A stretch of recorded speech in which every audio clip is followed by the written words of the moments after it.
everything makes it into the headlines, but we bring you the full story. Join Uchenna Cyril Anyoke, a renowned media personality and former president of the Nigerian Publishers Association, as he unpacks the real issues behind the news, from politics to public policy, economy to human rights. Nothing is off limits. Expert guest, in-depth conversation, local and global perspective. New episode every week on Facebook and YouTube. Watch now on Freedom Square TV. Follow for updates and behind the scenes clips. Beyond the headlines, beyond the news.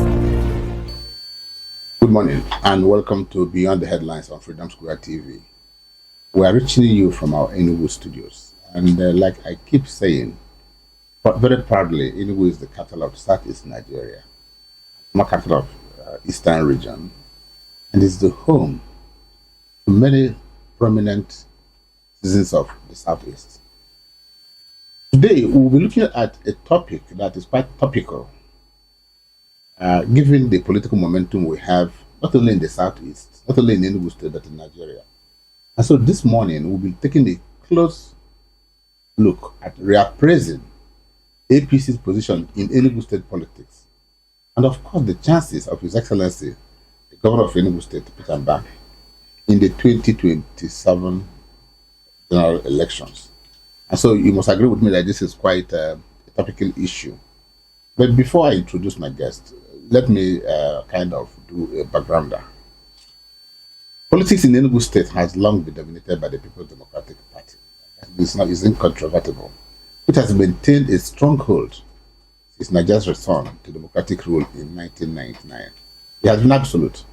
However, the presence and influence of the All Progressives Congress in the state has remained relatively limited until recently, raising questions about opposition strength, party structure, and voter confidence. Since the emergence of Governor Peter Mbah under the PDP, his administration has introduced policies and development strategies aimed at transforming Enugu into a modern economic hub. While supporters point to infrastructural development and economic reforms, critics argue that challenges such as security concerns, economic pressure, and political inclusiveness still need to be addressed or needs attention. And so, as Nigeria gradually approaches the 2027 general elections, political stakeholders and citizens alike are beginning to assess performance, party strengths, and possible shifts in power behavior. Can the APC reposition itself as a formidable opposition in Enugu State? Will Governor Peter Mbah sustain enough political goodwill and performance credibility to seek re-election? And what role would internal party dynamics, grassroots mobilization, and national politics play in shaping the outcome? We have been joined this morning by a seasoned politician, not just seasoned, a man who had the honest responsibility of managing the Enugu State House of Assembly 2 consecutive sessions. And so he's a former member of the Enugu State House, Speaker of the Enugu State House of Assembly, and quite recently, the Secretary of the Caretaker Committee of the APC in Enugu State. But beyond that, he sits on the council, the Governing Council of the University of Nigeria, among other things. He is not a stranger to Enugu politics, not even the Southeast, and was a strong member of the Conference of Speakers during his tenure. So he comes with a strong resume. He is Right Honorable Ijinodo. Right Honorable, good morning. Yeah, thank you very much. Yeah, thank you for finding time to be here. There are too many questions begging for answers. Fortunately, I was asking the questions. You provided the answers. Okay. October last year was a kind of a tsunami in Enugu State. Governor Peter Mbah, Governor of Enugu State, then a member of the PDP, elected under the platform of the PDP, made a tsunami crossover to the APC. With 24 members of the House of Assembly, councillors, in fact, it collapsed the PDP into the APC. Given that scenario, what actually would be a correct assessment of the APC, its strength in Enugu State today? Well, thank you very much. think I must start to say that the carpet crossing of the governor from PDP to APC, first and foremost, is founded on the law. Our constitution did not have inhibitions as to the limits of an executive to go to another political party. Even the legislature that has restrictions, I believe the restrictions is still with their caveats. And that caveat is that when a political party is divided, then any legislature who is a member of that political party can carpet cross. The person is very explicit on that. As you could recall, PDP has two executives, or rather two leadership, one managed by Wike and the other one by Seyi Makinde, governor of Oyo State. So that alone, even for legislators, is enough for them to carpet cross. The Constitution did not place any restriction on the executive member, be it the president, governor, or chairman of a local government in terms of carpet crossing. Now, assessing the strength of the current APC in Enugu State, I think for us who were there pending when they came, we are really very joyful. We are happy that at least Enugu State will be getting what ordinarily may serve as a catchment to other APC states. There's a lot of funds and favors that are discretionary for the president to issue to any state. You look at something like ecological fund, you look at something like sovereign wealth fund, you look at even SDG. These are not something that comes statutory. It comes on the discretion of the president. And there is a presumption that those in the past and even in the present who have been accessing these funds are people who align themselves with the ruling party. So the current APC, I think, is getting stronger. The governor first and foremost realized that there was a faction in the old APC, and first and foremost call the two factions, on a different occasions, and then merge them together. And that was symbolized in the formation of the caretaker committee, where each of the two factions were able to nominate two persons in the caretaker committee, both in the local government and in the ward. And then the old PDP were able to nominate 5, making it 9. And that has gone a long way to strengthen the party, to give people sense of belonging. Even in the present Congress that was done, we realize, because in politics, one really needs to tell yourself the truth. Even though the PDP members joined us, they appear to be majority in number. So to that extent, majority of the positions are considered to them, for those of us who are in the caretaker. And then the old APC and people from Labour that joined us have to equally get their own share in the respective wards and then that of the local government. So we look at APC in Enugu State as heading somewhere to achieve greatness. At least now, our inhibitions before now is that we don't have a governor.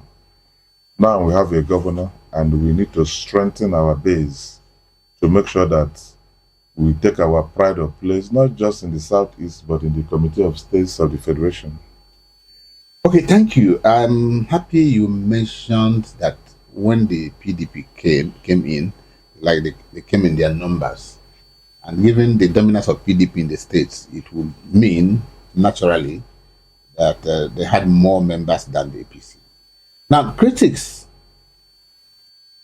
of this, what they call invasion of the APC, like the PDP, they said that APC has been swallowed. While you talk about the process inclusion, critics say that PDP had swallowed APC, And that was exemplified by one member of your caretaker that was on the national television talking about what he called the fact he concluded by saying that the governor Peter Mbah cannot be trusted, that he sidelined the old APC members. And you were secretary to the caretaker committee and a prominent member of the party. Do you agree with him? I think I probably watched the program, but I could describe that as being unfortunate. And he was just a member. I'm the secretary. I think Benway was the chairman. He was not. He was very economical with the truth. I wouldn't want to use the word invasion. Well, that's what the critics say. Because when there is the constitutional allowances for anybody to operate, anybody can go to any political party he wishes. So it couldn't be invasion. It is in exercise of freedom of association and exercise of right to join a political party of their choice. As to whether or not the old PDP swallowed the APC, I think the reverse should be the case. Because if you watch closely, we just finished our national convention. The two most prominent positions that came to Enugu State were taken by old APC. Yes. Dr. Obiaji currently is the Southeast woman leader. She is not of PDP extraction. Ben Moye is the National Deputy Chairman South, literally in charge of 17 states. He is not of PDP extraction. So, if one actually should evaluate and assess it, I should think that APC took a lion's share, because these two positions can even control whatever, be it state chairman, be it local government party chairman, be it ward. So the argument actually does not synchronize with reality. The reality is that APC brought in something, and then of course PDP brought in something. At the state level, because PDP was the dominant, already in power before they joined us, we tried to concede some key positions to them at the state level, local government and ward. And that is not independent of the old members of APC contributing, and even old members of Labour Party. So nobody swallowed the other. We merely blended together, tried to cohabit to build a virile and strong party of our dream. Well, that's good. The APC is now the incumbent party in Enugu State. And of course, whether we agree or not, there's still some internal disunity coming from the PDP and the APC. So how do you think that this internal crisis could be handled going as we try to face the primaries? That you don't say this is a PDP person, now a united APC in Enugu State. What step do you think must be taken to ensure that it's no longer a divisional thing, and that the PDP and then the APC? No, I think during the caretaker period, we tried to bridge in all those gaps. For us, there is no single crisis between the old APC and people that joined us from PDP. What you see is that when people have political ambition, there's a limit to which you can restrain the person from exercising his political rights. And some people who feel that perhaps zoning may not favor them, or perhaps that they have people who may overshadow them, maybe when ticket is given, may decide to look for political alternative. But as per crisis, I think there was a full accommodation of the old APC members. And when we had our meeting, all we've preached so far is that the APC, and then of course the Labour Party that joined the APC, that they should blend together. So there is no division and there is no intent to create one. Most of the congresses that were done, every member be it old PDP, be it old APC members, and even Labour Party. There's no ward that you will go today that you will not see APC members executive, that of Labour, but of course the majority are PDP. But at the national level, it was dominated, well, in fact, dominated 100% by old APC. So we are commingling. You give what you have to get what you don't have, and that is what politics actually represents. Okay. Again, the naysayers, as they say, or critics of the Mbah administration would say that when he defected with 24 lawmakers and 260 councillors, that he turned Enugu state into an effectively one-party state. Do you think that Enugu state is now a one-party state? Well, the campaign of a governor cannot constitute a one-party state, and I think what it simply means, when they talk of one-party state, people like us do not share that view. When the opposition does their work very well, of course, there couldn't be anything like one-party state. But when the opposition derailed, for instance, is it Mbah that caused the PDP to occasion division among themselves? Is it Mbah that caused the Labour to have two parallel executives? Even currently, the ADC that is newly formed is almost having two parallel executives. If that is applicable in Enugu state, how could that be attributed to the governor? I think the opposition must be able to do their job properly. I was in opposition pending when the governor joined. Yeah. And we never pilfered. We never romanced with the governor to seek any favor. We were doing our job as opposition, criticizing the government then, and then now they have joined us. We are now ruling party. So the behavioral attitude of somebody who is in opposition ought not to be the same with somebody who is in the ruling party. So I do not see what is happening as orchestrating a one-party system. Opposition is very good in a democracy, especially when the opposition is constructive. It puts the government on its toes. But unfortunately, we don't even have opposition. That's the truth. Let me restrict myself to Enugu State. We do not have opposition. Even in Nigeria, opposition are people who held onto the ideology, pursue and criticize government policy with a view of the government correcting same. But in this country, what you have is people who are opposing to belong to government, not opposing government policy. So there are two different things. That is why you see that when somebody is criticizing government, once they give him political appointments, he will renege. Yes, he shuts up. When I was playing opposition, I was offered a commission and I told the governor no. And he's leaving. He may be hearing to this program that what I'm doing, I'm not against you. Yeah. We do what is proper. We're talking of somebody who is leaving, and that is the former governor. Yeah. So it's not about opposing to belong. It's about opposing on issues. Yes. And that is what opposition should represent. On principles. Yeah, thank you. Okay.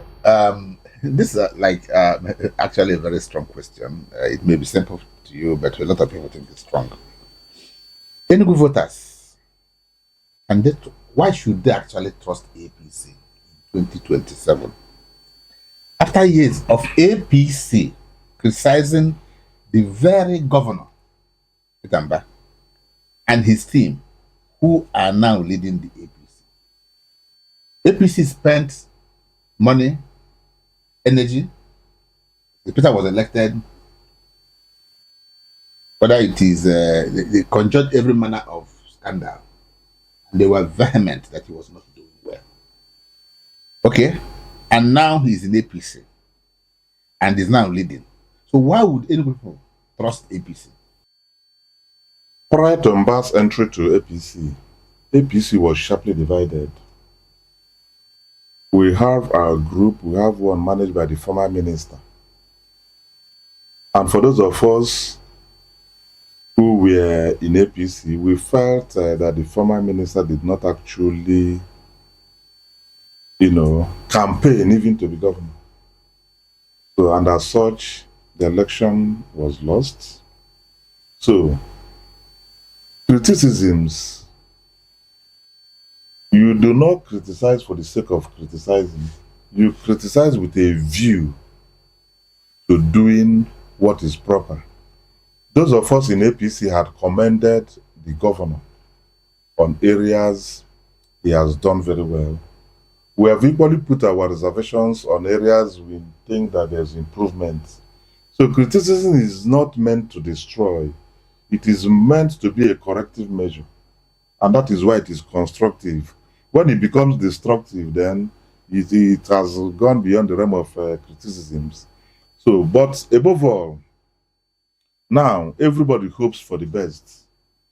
Now we are in APC, and we believe that the governor should be trusted. Reason being that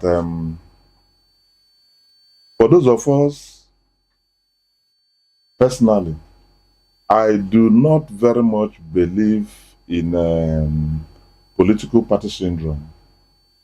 I more or less look at individuals that operate a political party. Because if a criminal emerges in even Jesus' party, that will not make him not to be a criminal. So, what we are looking at is that we believe that the governor has actually done well since the establishment of, since the creation of Enugu State. And indeed, no state in the southeast can one boast of having invested over 1.5 billion naira in each ward. When they talk of smart school, it is revolutionary. The value of the smart school and this equipment is about 1.1 billion naira. The type 2 hospital that is being built with the equipment is not less than 400 million naira. So that is what we call even development. And above all, is certainly going to bridge the gap between the poor and the rich. It is this inequality that is even causing crisis. Because I remember when I was in primary school, I was attending the same primary school with the children of our gate man. So there wasn't inequality. At a point in school, they may even perform better than I do. But now, people see people who go to public schools as indigent fellows. That gap must be bridged. We thought it was even in primary school. It has even come to secondary school. How many people go to public secondary school? Even university. So, you see that the infrastructure, I know that some schools have been onboarded. There's no smart school that is less than 80% completion now. Same with us. So this is what we are looking. We are not per se looking at party. We are looking at party is a nomenclature, or rather a vehicle through which people get to power. So we are looking at the persona and the personality of the governor and what is doing proper and what he intends to do. That is the driving force. It is not about APC. It is not about party per se. It is about the developmental strides of the governor. Right now, there is a little bit paradigm shift in the politics of Enugu State. Before now, what you see is effort at pleasing, the stakeholders, effort at maybe sharing money, having some courtesy calls, giving people money to share. But a different kind of politics has been ensued in Enugu State for now, and that is developmental politics. So that if you're talking of what the governor is doing, one should be able to say, okay, go to conference center and see what he's doing there. It's not far from you. You go to your own particular ward and see what the structure or edifice of not less than 640 million naira in every ward, 26 of them. Same with the type 2 hospital. These are practical issues. It's not about criticism. One should be able to say, is this not primary school in my ward? Is this health center not being built in my ward. These are areas people should be talking about. But as per the intention and the implementation of course, what the governor has done, it is top notch and it is unarguably the best that can secure the future of our own children. We can't keep on creating this disparity. It will lead us nowhere. Yes, while you express this optimism about what infrastructure the governor has put in place, which of course even the blind may see, and your comparison about, well, what you call welfareism and infrastructure governance, many argue that it's only those who are alive that will go to that school you're talking about. Only those who are alive will go to International Conference Center. And then they argue that no government in Enugu state has overtaxed its citizens as the present government. And so women who are petty traders were being forced to pay. And even when the time you are speaker, that didn't happen. But of course, just a couple of days ago, the governor seemed to have announced that he has abolished what people now call the obnoxious 200 naira or 300 naira market daily collection. Now, many say it was just a political gimmick. That is meant just to whip up, maybe to have a soft landing for 2027. We've traveled widely and it's got that taxes are paid. How do you balance this? What people are saying in the Enugu state? Thank you. I think we need to revert ourselves back to the law. Tax, as a matter of fact, is in the exclusive list. They have several types of taxes. They have company income tax. It's being controlled by CETA Act 2004. We have personal income tax law Act, which is controlled by what they call PETA Act. It is all these laws are federation. We have the withholding tax. We have the VAT. We have educational gain tax. We have capital gain tax. All these things are federal laws. So what you see in Enugu State is not really about taxing. What you see is that there was an expansion of the tax net. People who were hitherto not paying tax were dragged into the tax net. And then that is not independent of people who collect revenue illegally. And of course, we naturally attribute it to government. I'm not a government spokesman, but I tell you because I have a company in Enugu. My law firm is in Enugu. My law firm is equally in Abuja. So I'm equally a victim. So I've seen some illegal collections being imposed. And I think when the House of Assembly tried to harmonize the taxes, what they harped on mainly is on the illegal tax collections, which of course there's a tax force following it. Because before now, don't forget, you will be in your shop, somebody will come for business premises, the other person will come for one other thing. They can even be up to 5. But all these things have been harmonized.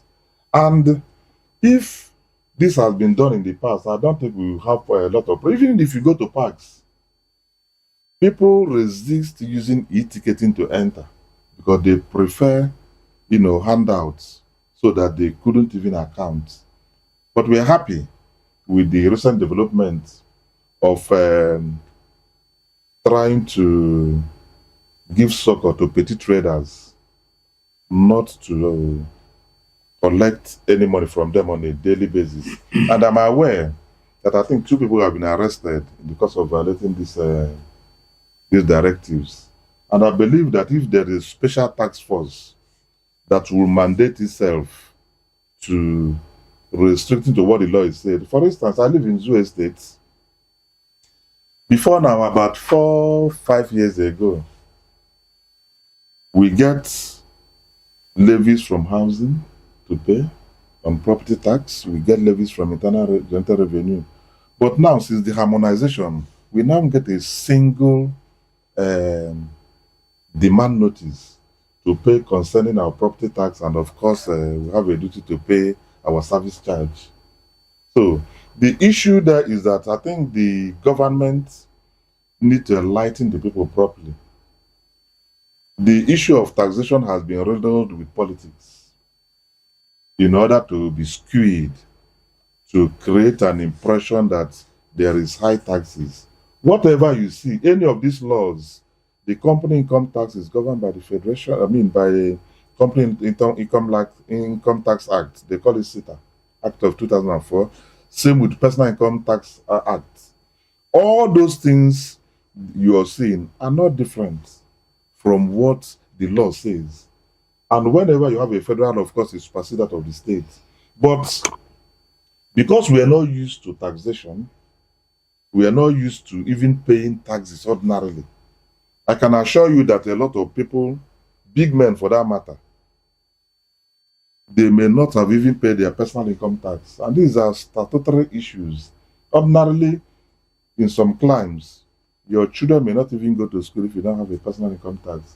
We only pay our taxes possibly when we want to run an election. Have something or when we have a contract that demands that we must pay taxes. That is when we pay taxes. So this civil responsibility, these civil obligations, I think we should be getting used to it. However, I'm particularly impressed with the rebates the governor has given, especially with respect to payment on land matters. I think they were given about 50% or something, I don't know. But that is actually a good rebate because you don't expect to own a property or even acquire a land without registering ownership of own. It guarantees your title, it guarantees your legal title beyond the equitable title you ordinarily have. Before I let you go on this, you've done a very good analysis of this. But I think you're missing a bit the mark. What the people are not talking about is not these taxes that people like you who are big men pay, living in two estates. It's expected that you guys should even pay more. Man who's living in Ababa. The issue that's talking about is the market women. The 200 naira, a woman comes to the market, he has a 1,000 naira worth of good and he pays 200. And then the one they call the infamous taxing of the dead. Whatever it is worth, whether it is 100 naira, but still the man has lost the family, is grieving, some can't even pay mortuary fees, and then kind of small taxes were imposed. Now, just these two, the governor has graciously abolished one.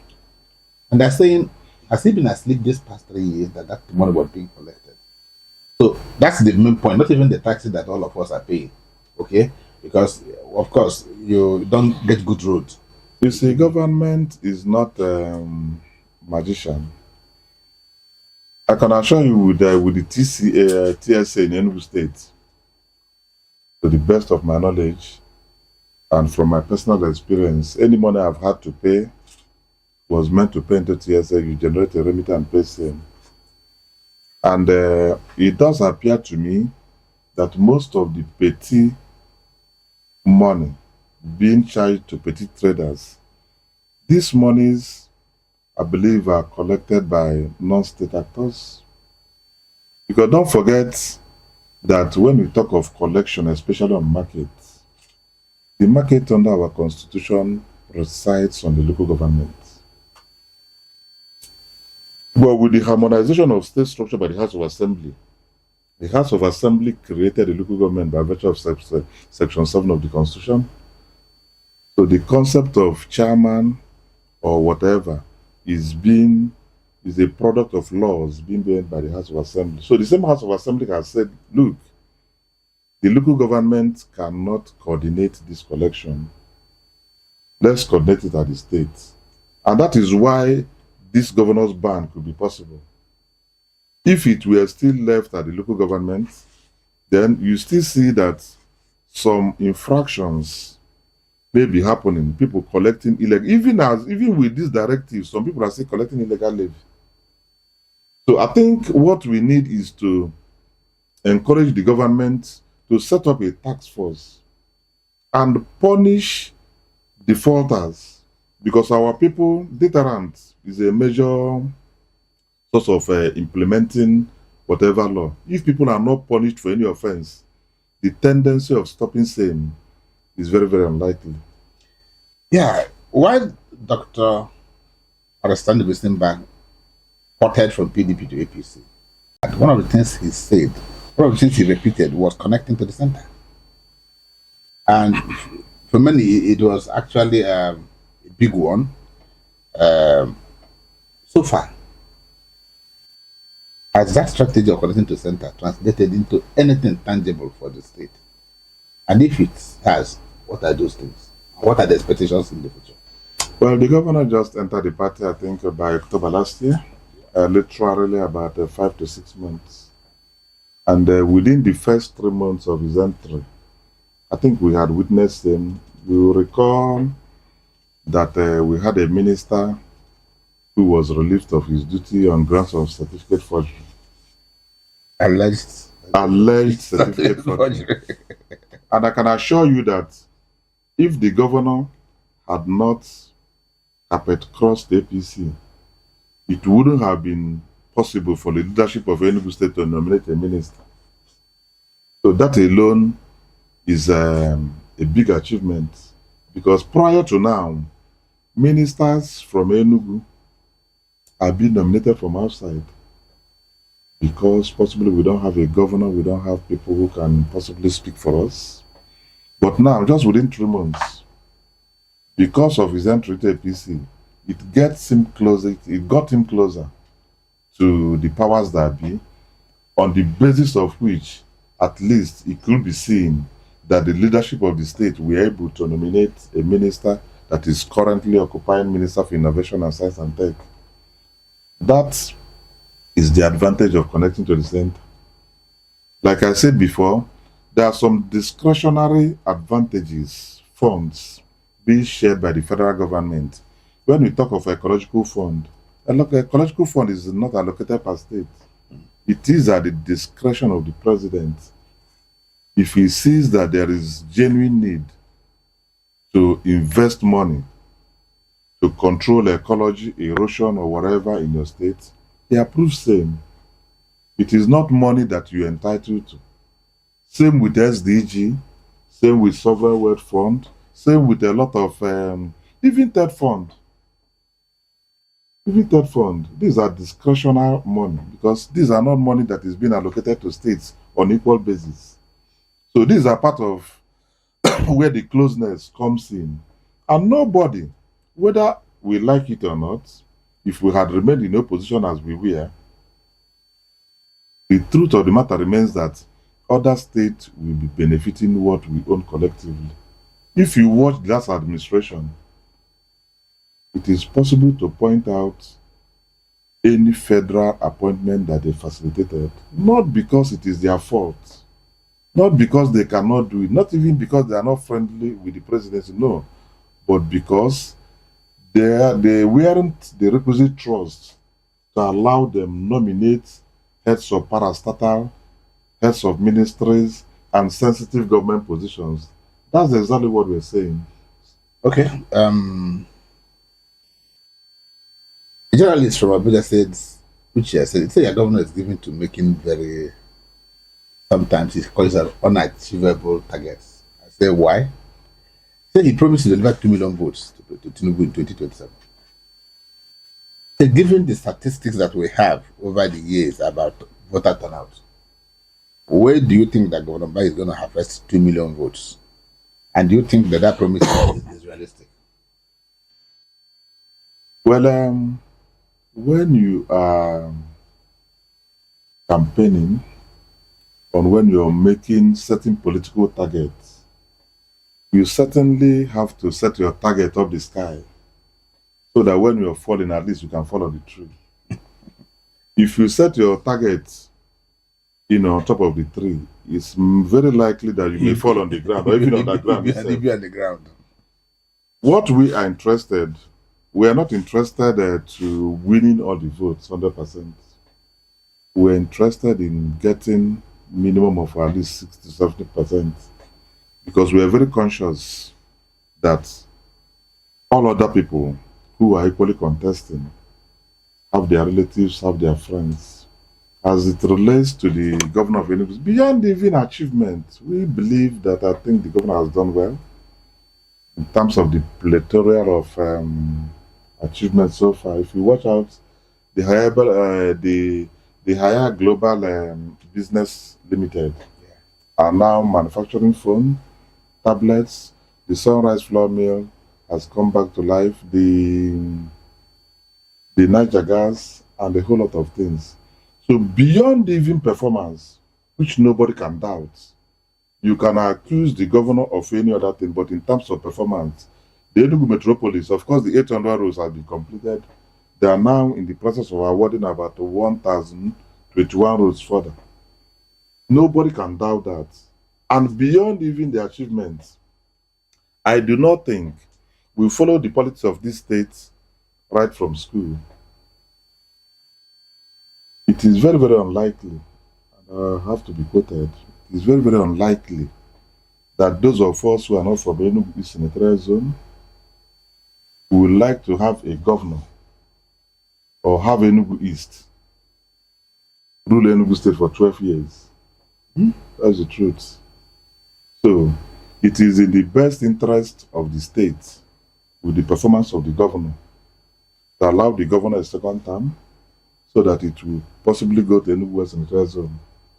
I do not see anybody from Enugu West who will be happy to see a governor who is supposed to stay 8 years and somebody under the guise of let me do overthrow and then you come and stay. Because once a new governor is elected, you cannot stop the person from going for second term because the constitution guarantees him so. And we are very conscious of that. The rotation in Enugu, of course, must remain sacrosanct. The 8-year tenure must remain sacrosanct. Nobody can come from behind and bamboozle the other zones. Certainly, we are not going to allow that. So we want to urge our brothers and our friends, of course, from Enugu senatorial zone, while we acknowledge their rights to contest. But I doubt if the other two senatorial zones of Enugu North and Enugu West will be comfortable to have the governor remain in Enugu East for 12 years. I doubt if that is going to be possible. So, since the governor has performed very well, I think we should allow him do his remaining 4-year tenure, and then, of course, to shift to other zones.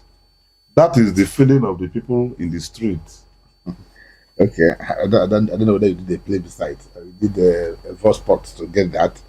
But that's by the way. There is this palpable fear by the old APC members, given what they saw during the state congress, and what PDP produced virtually 90% of the ESCO, if not all. So there's this fear that they may not be given fair consideration for 2027 legislative tickets in Enugu State, given what they call this new member take precedence.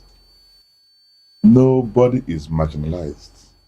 You see, what we try to do is to create a comparative advantage on what anybody can do. We arrogate it to that person. The present PDP had an edge in the state local government award congresses. Why? Because they have comparative advantage. They were more on the ground. That's the truth. More than the APC, those that joined, those they joined in APC. At the same time, those that joined from Labour Party. That was why we tried to give some positions, majority of the positions to them at the state level, and then some to APC members, even at the state level. Same with local government and ward. Then when it came to national level, that is the Southeast Zonal Congress, and then of course the National Convention, we felt that those who were in APC had a better comparative advantage. If you watch out, not just that Ben Woye won, the person he contested with was of old APC extraction. Nobody from PDP even contested, let alone do that. So we looked at those who have comparative advantage and then situated it in that form. And then, but the most important thing is that the preaching is that Both old Labour Party, old APC, old PDP should blend so that we can form a virile and a strong party that can lead us somewhere. Okay, this question may be a little bit more personal. Enugu North Senatorial Zone is currently, well, it's vacant, but before then it was under the grip of the Labour Party. And many still believe that the Labour Party has, even though with all their challenges, have strong presence in the Enugu Senatorial Zone. Do you think the APC will adapt in ensuring that they take Enugu North Senatorial Zone? And more personally, say you want to run for Senate. Is that correct? Well, let me start from the first question.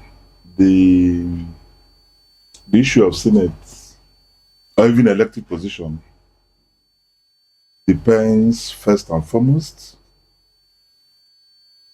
on the kind of person that is being nominated by the party. Because there is a vacancy in Enugu North, as a matter of fact, and we hope that the party will throw up credible candidates. The party has a role to deliver somebody they nominated, but the personality of the person being nominated equally is a very big issue. So we are looking at the party having a free and fair primaries, and of course whoever that emerges goes on. Then as per interest in running for Senate, I couldn't remember telling anybody that I'm running for Senate. But they like to speculate. And I think I'm bold enough to say that I'm interested in a position. And I'm yet to see anybody who has declared, even in APC, as to say that this person has declared or has not declared. But for us, I'm a party man. It does not mean that I cannot go for Senate. I'm not ruling that out. Whoever the party brings out, of course, I will join and follow. It's not a personal thing. I am not a political jobber. I'm a professional. At least I left office for the past 11 years to have my job. And we had consistently preached that people should not see politics as a job. It has, it's one of the problems that had created desperation or do or die affair in the political scene. Yes, it is nice for people to be a councillor, from there to local government chairman, House of Assembly, House of Reps, even to president, fine. But peradventure, you run out of luck or you run for an election without winning, you must have a job doing. Politics, as a matter of fact, should be seen as an ad hoc job or even a hobby. So when somebody says that his job is politics, I mean, I couldn't actually fathom it. Nobody's job should be politics. Politics is a call for service. Even if you volunteer yourself for that service and the people say no, then you go back to your primary job. People should not look at politics as a job, and it can never be a job. And that is why we've advocated that the remuneration for public office holders should be reduced drastically so that political office should be less attractive. The moment you make it less attractive, then very few people may not even be interested in contesting. For the past 45 minutes or so, Right Honorable E.J. Nodo, you've been a little bit lavish with your praise on the performance of the governor of Enugu State. And you pointed out to several areas of intervention that are quite novel, unique, and that you said, based on performance, in fact, he should be guaranteed a second term. They are fine. The biggest room in the world is room for improvement. So where do you think the government needs improvement? Yes, I think the government needs to improve on its communication strategy. I do not see the handlers of a dissemination of information of government representing exactly what is being done. In most cases, because I'm aware that There are a lot of people appointed to do series of jobs, especially on information dissemination. Not really that they do not highlight government policies, but the manner in which it was done, it must be a civil engagement. You get people convinced. When people criticize the government, it does not actually mean that the people hate that government. They may come by approach of knowing what is happening. So it is for government handlers to engage and explain to people word for word what exactly government is doing. As I talk to you, a lot of people may not even know that over 7,000 houses are being sprung up in the new Enugu. 7,000 buildings under construction. Very few people knew of that. Very few people knew that, like the question you ask about government not dwelling on welfareism, but of course that it is supposed to be people that will be tarring the road. Only the smart school alone, the indirect job there is more than the entire civil service in Enugu State. The money got it from the indirect job. People are meant to do the ceiling, people are meant to mold the block, people are meant to do the electricals, all the indirect job. And most importantly, this job we are giving to local contractors. So that is the only way the GDP can be increased. GDP cannot increase by mere receiving of salary. That is not how, or giving people handouts. If you go to conference center, all the indirect jobs there are people from Enugu State and equally residents. But people are looking at empowerment from the angle of dashing money. They are looking at empowerment from the angle of employing people. As a matter of fact, government is the least employer of labor. The employer, any country that has grown economically are being propelled by SMEs.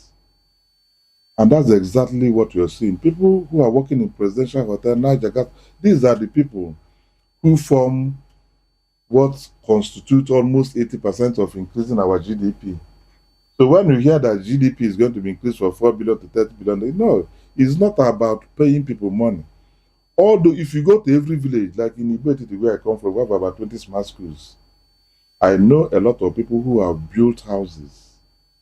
People who are regarded as renegades, who have built houses because they are supplying blocks, people who have built houses because they are supplying cement, people who have even bought cars because they did ceiling and even ordinary piping. That is how economy grows. Economy do not grow by governor assembly people in government house and giving them money. By the way, who is that person who will be happy to be fed by handouts given by a fellow man? I do not pray for such. Okay, I want you to, you said a lot of things about the governor, but I want you to put them in a capsule, and that relates to his chances of getting re-elected. What are those issues? What are those substances?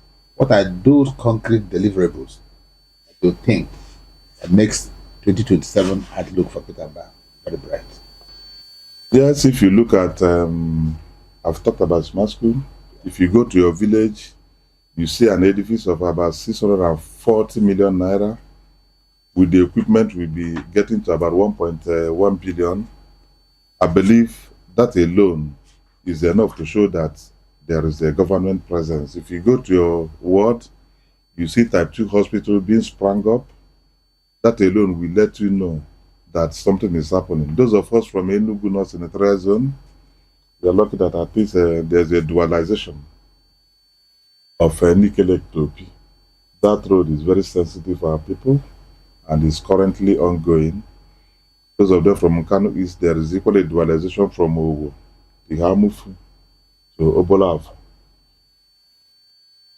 Of course, we need not mention what we have said before about Presidential Hotel, Conference Center, the Haya Global Limited, Sunrise, Niger Gas, and the rest. So what we are saying is that politics or no politics, people are elected to deliver dividends of democracy to the people. For me, I've never come across anybody that is in doubt as to whether or not the governor has worked. No. I've come across people who have said that taxes have been increased, just like you asked. And then, of course, I was able to let you know what mechanism that controls taxing, a tax regime in the country. So it is our hope that with the next election, the Enugu State people are tired of selected few people holding in trust for others without getting back to them. So the governor is actually looking at the grassroots direct. But of course, when people have suffered some deprivations, it becomes very difficult for them to even appreciate reality. Right now, even the smart school is being equipped by computer gadgets. There is going to be a solar to make sure that for the first time, people receive internet as low as primary school. When we wrote JAM, we used HB pencil to write JAM. I did. And I can assure you that anybody going to write JAM now with HB pencil will be viewed with a different eye. So we hope that the Enugu State people, I think, should give the governor a second chance. We equally hope that people who are going to be nominated in supplementary elections like House of Assembly, House of Reps and Senate, in APC, that the party should be able to nominate credible people that can make the party sail easily. Because Enugu State is becoming sophisticated in politics. The emphasis on party is no longer in vogue, even in Enugu State. People are looking at the individual persona, what they represent, who are they. If it were people like us who have held political office in the past, somebody should know who was Eugene Odo when he was the speaker, how did he behave. These are political antecedents people look at, because in political recruitment, there must be efforts in digging people's past for you to project somebody in politics, because you're surrendering your sovereignty for 2 years or 4 years to an individual. Such a thing needs a closer look for you to arrive at such a decision. So we urge the people of Enugu State to look down and see the efforts of the governor, and then as much as possible, already they are giving their support. Because what we are looking at is the future of Enugu State. What happens even after 2023? Is the governor who is going to emerge, can he sustain what is currently being done? These are areas, because it's not even about, erecting edifices or doing what I've enlisted. Part of the challenges of even the governor himself is to make sure that all this infrastructure he's establishing on the ground are being sustained. Otherwise, it will evaporate, because a success without a successor may likely not seem properly well with the people.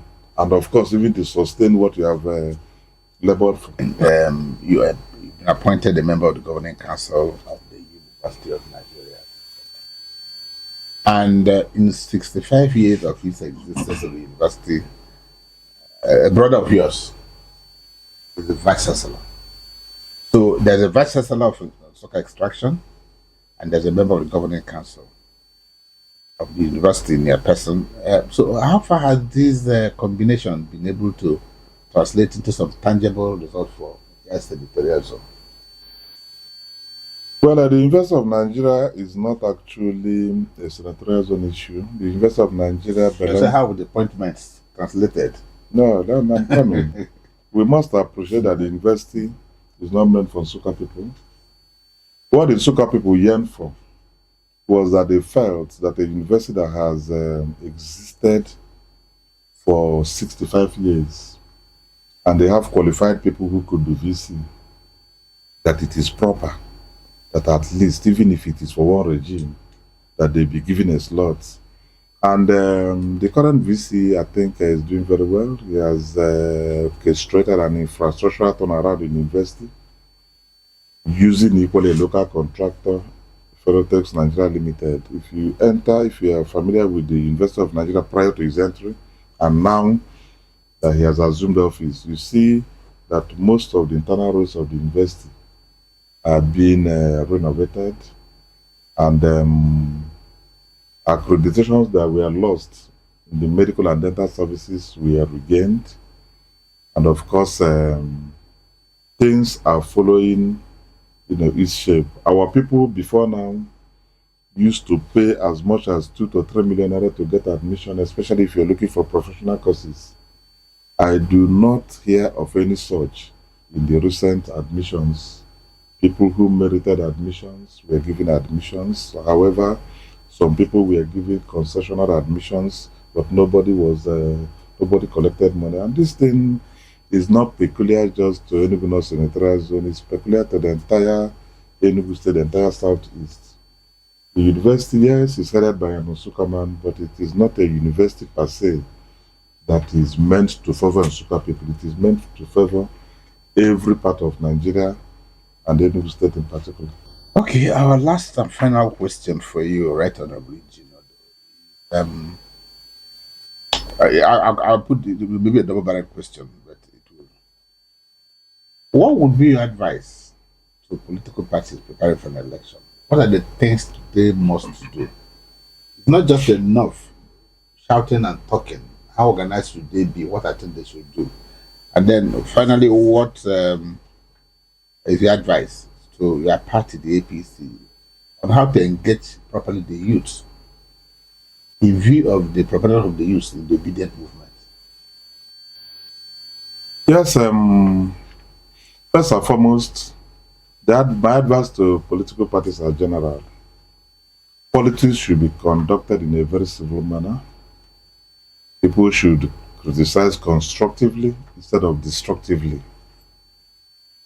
There should be engagement. Yes, we might not agree on ideological issues, but the central focus must be Enugu State.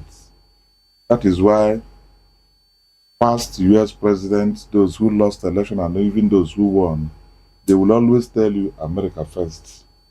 So we should imbibe this culture of Enugu State first, irrespective of our political leading. So once we play politics without bitterness, without thuggery, without blackmail, without even cyberbullying, because what is happening now, especially what you see on social media, what trend more social media is, to what extent can somebody manufacture lies against one another? That is what is in vogue now.